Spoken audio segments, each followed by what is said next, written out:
Here's your weekly AstroYoga forecast.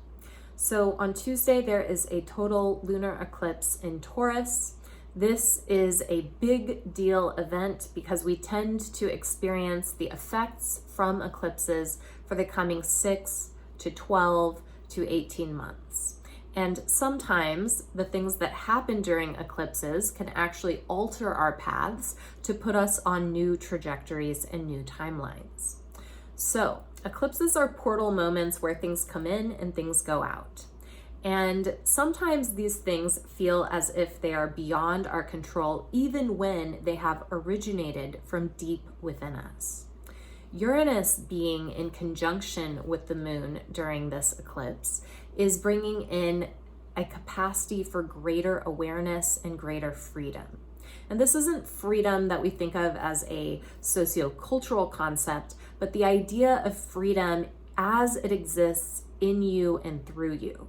So the actual paradoxical reality where you realize that you have actually been free all along to make choices that are contrary to the choices you've made habitually.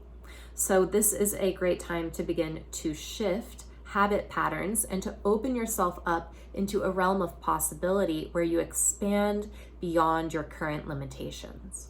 Now this is squaring Saturn, so you might bump up against old constrictive beliefs or ways of doing things that are deeply ingrained or that you felt trapped by in the past.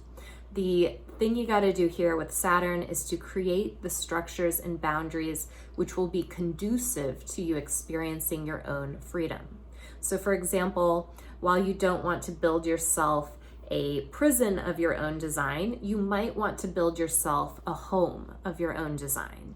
And whether it is restrictive or freeing is up to you and your experience of those boundaries and those freedoms that you yourself are creating.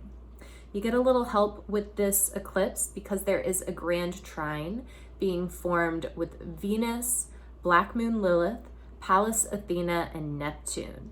This is a really interesting grand trine and has to do with the aspect of power that we all have within our body minds.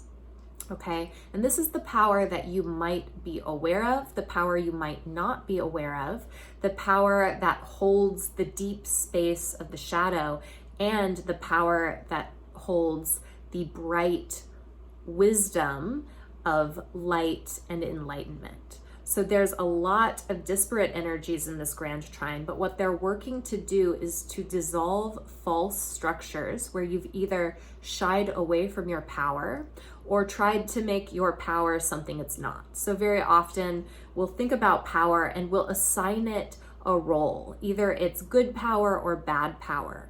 Either it's productive power or unproductive power, right? But here it's saying to recognize your own power, recognize your own freedom, and to actually just begin to open up into the state of being able to direct that power toward the end that you want. This is going to have a huge clearing effect as we begin to realize collectively that who we are in our deep cores are actually really great people. And so when you really dig through your wants, your needs, and your desires, you find at the heart of it is a root of compassion, of love, and of peace. And so the eclipse is coming. There'll be a lot of big energy. This is taking place somewhere in your chart. I do have a couple eclipse readings available this week on Wednesday and Thursday. So if this is speaking to you, go ahead and book your slot now. Otherwise, check out memberships because we do have these wonderful Ask Me Anything sessions. We had the one for this eclipse last week, and next week we're having one on how to read partner compatibility in charts. So hit me up if any of those feel in alignment for you. And I hope that this eclipse brings good things your way.